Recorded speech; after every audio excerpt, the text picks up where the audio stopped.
شان رسالت میں عظیم ترین آیت ہے، آیت نمبر 56، بڑی عظیم آیت۔ کون سی بلا؟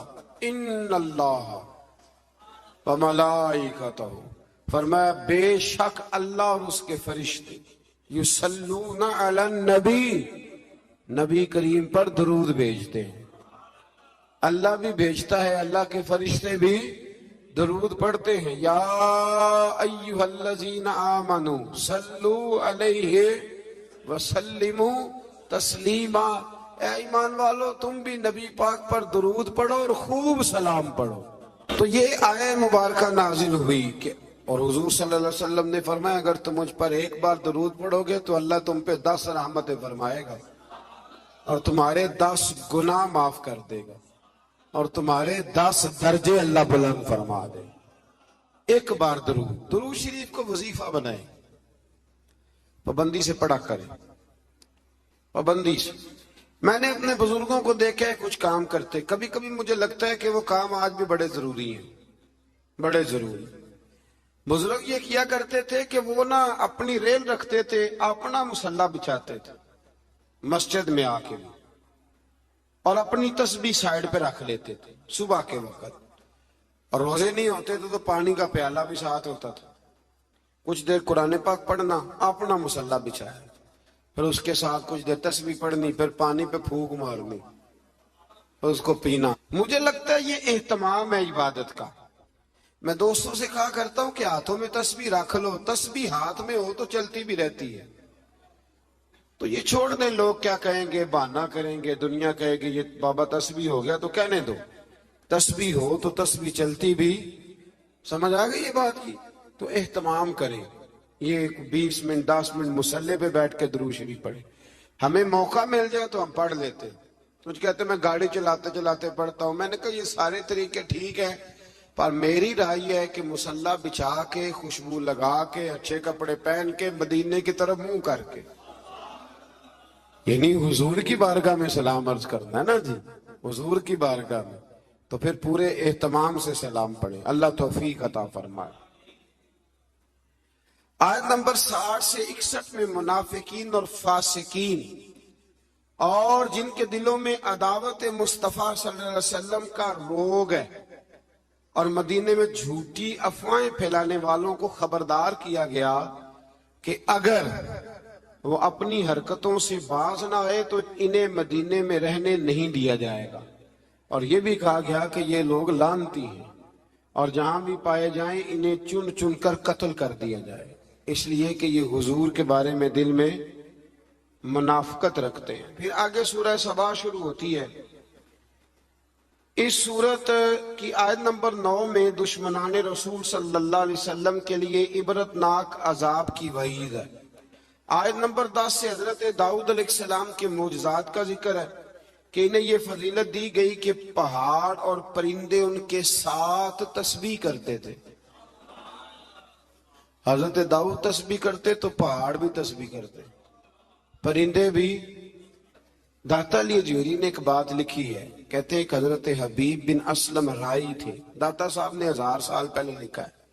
وہ کسی سے ملتے نہیں تھے، دوپہر کے وقت بکریاں لے کے جنگل میں چلے جاتے، ملتے نہیں۔ ایک بندہ بڑی دور سے آیا، کہنے لگا میں نے ملنا ہے۔ انہوں نے کہا بابا اس ٹائم نہیں ملتا۔ کہنے لگا اللہ کا بندہ ہے نا، تھوڑا ناراض ہی ہو جائے گا، چلا جاتا۔ کہتے میں پہاڑ کے پیچھے گیا تو میں نے عجیب نظارہ دیکھا کہ بابا جی مصلی پہ بیٹھے ہیں اور ایک بھیڑیا ان کی بکریاں چرا رہا۔ بھیڑیا وہ کھایا کرتا تھا، آج چرا رہا۔ کہتے ہیں بڑا حیران ہوا۔ بابا جی کہنے لگے اس وقت کیوں آئے ہو؟ تو میں نے کہا حضور اگر آئے گیا ہوں تو مہربانی کریں۔ میں نے فوراً کہا یہ بھیڑیا بکریاں چرا رہا ہے۔ فرمانے لگے جب سے میں نے رب سے صلح کر لیا نا، ساری مخلوق کی مجھ سے صلح ہو گئی، ساری مخلوق کی صلح ہو گئی۔ تو کہتے ہیں میرے دل میں خیال آیا کہ پتہ نہیں بابا کچھ کھلائے پلائے گا بھی کہ نہیں۔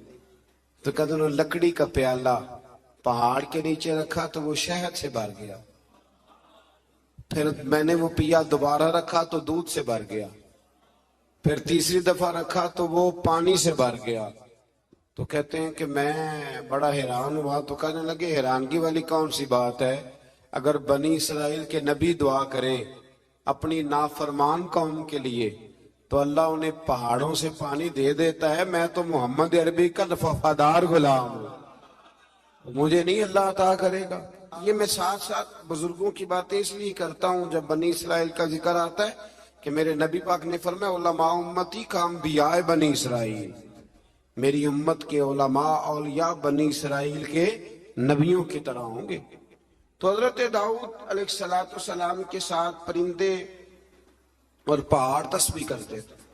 لوہا ان کے لیے نرم کر دیا گیا تھا اور وہ زرہیں بناتے تھے اور باندھنے کے لیے ان میں کڑیاں بھی ڈالتے تھے. اسی طرح سلیمان علیہ السلام کے معجزات کا ذکر ہے کہ ہوا ان کے تخت کو تیز رفتاری کے ساتھ اڑا کر لے جاتی تھی اور اللہ تبارک و تعالیٰ کے حکم اور اذن سے جنات بھی ان کا حکم مانتے تھے, جنات بھی ان کا حکم.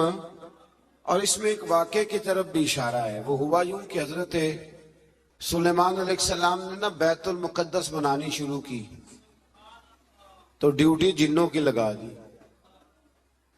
فرمایا چلو بناؤ, یہ قرآن مجید میں ذکر ہے. حضرت سلیمان علیہ السلام نے جنوں کی ڈیوٹی لگائی تو پتا تھا آپ کو کہ میرا وقت بھی قریب ہے. بعض محدثین نے لکھا ہے کہ یہ 12-15 سال کی عمر میں یا 20 سال کی عمر میں بادشاہ بن گئے تھے, بڑی تھوڑی عمر میں. تو ان کو پتا تھا میرا وقت قریب ہے. تو بیت المقدس جو ہے اس کی تعمیر کا آغاز تو کیا تھا حضرت داؤد علیہ السلام نے, ان کے والد نے. وہ مثال کر گئے تھے, ان کو وصیت کر گئے. حضرت سلیمان ہم اس کو انہی بنیادوں پہ بنا رہے تھے تو ڈیوٹی لگائی جنوں کی کہ بناؤ. پتا تھا میرا وقت قریب ہے تو عرض کرنے لگے مالک اگر میں دنیا سے چلا بھی جاؤں تو ان سے پوشیدہ رکھنا, چلا بھی جاؤں تو ان سے پوشیدہ رکھنا, جنوں سے. میں پردہ کر گیا ہوں تو اپنی لاٹھی پر ٹیک لگا کے کھڑے ہو گئے. جن کام کرتے رہے, وہ کرتے ہی رہے کرتے ہی رہے کرتے ہی رہے. ان کو پتا تھا کہ حضرت سلیمان کھڑے ہیں, ذرا بھی حرکت کی نا تو ناراض ہو جائیں. کچھ نے لکھا ہے کہ کئی مہینے بیت گئے, حضرت سلیمان کھڑے ہیں. جب کام مکمل ہو گیا نا تو پھر اللہ نے حکم دیا زمین کو کہ سلیمان کو نہیں, ان کی لاٹھی کو تو کھا جا. تو پھر لاٹھی کو زمین نے کھانا شروع کیا. وہ لگ جاتی ہے نا کچھ چیزیں لکڑی کو جو کھاتی ہیں, نے کھانا شروع کیا تو ڈنڈا ٹوٹا تو آپ زمین پہ تشریف لائے. پھر جنوں کو پتا چلا کہ حضرت سلیمان تو وصال کر گئے. کتنی دیر ایسا رہا. اللہ تبارک و تعالی کتنے مہینے نبی, یہ قرآن مجید پڑھ رہا ہوں, آپ 22ویں پارے کی تلاوت کریں تو اگر حضرت سلیمان کتنے مہینے انتقال کے بعد بھی کھڑے رہیں تو ان کو کچھ نہیں ہوتا, تو بتائیے نا پھر حضور کا وہ فرمان کتنا حق اور سچ ہے کہ اللہ نے حرام کر دیا ہے زمین نبیوں کا وجود کھاتی نہیں. ان اللہ حرم علی الارض ان تاکل اجساد الانبیاء فنبی اللہ حی. فرمایا اللہ نے حرام کر دیا ہے زمین پر وہ نبیوں کے جسموں کو کھاتی. اللہ کے ہر نبی زندہ ہے اور وہ رزق دیے جاتے ہیں. اللہ سمجھنے کی توفیق دے. پھر آیت نمبر 22 سے مشرکین کے باطل معبودوں کی بے بسی کا بھی ذکر ہے, اور یہ کہ اللہ تعالیٰ کے حضور اس کے اذن کے بغیر کسی کو شفاعت کی مجال نہیں. عرض کریں گے وہ اللہ تبارک و تعالیٰ کی اجازت سے کریں گے. آیت نمبر 28 میں رسول کریم علیہ السلام کی رسالت عامہ کا ذکر ہے. عام رسالت ہے نبی پاک کہ آپ کی دعوت پورے عالم انسانیت کے لیے, اور یہ سارا عالم انسانیت آپ کی امت دعوت ہے. اور جن خوش نصیبوں نے ایمان قبول کر لیا وہ امت اجابت ہے. ایک ہے نبی پاک کی امت دعوت, تو وہ جس کا اللہ رب ہے نا ان سب کی طرف حضور رسول بن کے آئے, یعنی سب کو حضور نے دین کی دعوت دینی ہے. ہاں جو دعوت قبول کر لے پھر وہ امت اجابت ہے, قبول کرنے والی امت. اگلی آیات میں اسی مفہوم کو بیان کیا کہ اپنے عہد کے جابروں اور متکبرین کو آخرت میں ان کے عہد کے کمزور طبقات کے لوگ یہ کہیں گے کہ ہمارے ایمان سے محرومی کا سبب تم بنے تھے۔ مزید بتایا کہ پچھلی امتوں کے خوشحال لوگ مال و دولت کی فراوانی کو اپنی مقبولیت کی دلیل سمجھتے تھے، کہتے تھے ہم اللہ کے قریبی ہیں اسی لیے تو اتنی مال و دولت دی ہے اللہ نے ہمیں، اس کو وہ دلیل بناتے تھے۔ حالانکہ مال و دولت کوئی دلیل ہے؟ اگر یہ قریب ہونے کا ذریعہ ہوتی تو سب سے زیادہ میرے نبی پاک کی تجوریوں میں ہوتی، یہ کوئی دلیل نہیں۔ اللہ نے فرمایا کہ اس کا قرب مال و دولت کی فراوانی سے نہیں ملتا بلکہ ایمان اور عمل صالح کی دولت سے ملتا ہے، اور رزق کی کشادگی یا تنگی کا تعلق کسی کی فضیلت یا بے توقیری سے نہیں ہے، بلکہ یہ اللہ تعالیٰ کی حکمت ہے کہ کبھی وہ نعمتوں کی فراوانی امتحان کے طور پر فرماتا ہے اور کبھی آزمائش میں مبتلا کر کے بندے سے امتحان لیتا ہے۔ آیت نمبر 40 میں اللہ تعالیٰ کے فرشتوں سے سوال کہ کیا یہ لوگ تمہاری عبادت کرتے ہیں؟ فرشتوں کا اللہ تعالیٰ کی تسبیح بیان کرتے ہوئے اس کی بندگی کا اظہار کیا، اس بات کا اللہ نے اس آیات میں ذکر کیا۔ آیت نمبر 45 میں فرمایا کہ ان کفار سے پہلے جن لوگوں نے رسول کو جھٹلایا، ہمارے رسولوں کو، ان سے قوت اور دبدبہ میں وہ لوگ زیادہ مضبوط تھے۔ آج جو جھٹلا رہے ہیں نا قریش والے، تو جو پہلے جھٹلاتے تھے وہ قوت اور دبدبے میں زیادہ مضبوط تھے، لیکن وہ بھی اللہ تعالیٰ کے عذاب سے بچ نہ سکے۔ تو جب وہ نہیں بچ سکی قومیں عاد اور قومیں سمود، اتنی تگڑی قومیں، تو یہ تو بات ہی کوئی نہیں، تو بات ہی کوئی نہیں۔ اللہ اکبر۔ آخری آیات میں فرمایا کہ روز حشر کفار کی خواہش ہوگی کہ عذاب سے نجات مل جائے، مگر ان کی یہ خواہش پوری نہیں ہوگی۔ پھر سورہ فاتر شروع ہو جاتی ہے اس سے آگے، تو اس کی آیت نمبر 5 میں تمام انسانوں سے خطاب کرتے ہوئے فرمایا کہ قیامت کا وعدہ حق ہے، اور دنیاوی زندگی کی لذتوں میں کھو کر کہیں دھوکے میں نہ پڑ جانا، اور شیطان تمہارا دشمن ہے، اس لیے تم بھی اسے اپنا دشمن ہی سمجھو، اس سے جرانے لگانے کی ضرورت، اس سے دوستیاں نہ کرتے پھرو، اس کے لیے تیاری نہ کرو۔ یہ رمضان کے آخری دن شروع ہو جاتے ہیں تو ہمارے بچے موٹر سائیکلیں تیار کرنی شروع کر دیتے، یعنی عین رمضان میں۔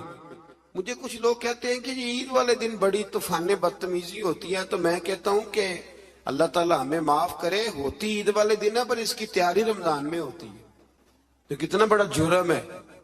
یعنی ادھر چاند رات کا اعلان ہوگا تو ادھر تماشا لگ جائے، ہمیں احتیاط کرنی چاہیے۔ حضور علیہ السلام نے فرمایا تو یہ جو چاند رات ہوتی ہے نا، یہ تو مزدور کو مزدوری ملنے کا وقت ہوتا ہے، تو لوگ ہیں کہ وہ کھیل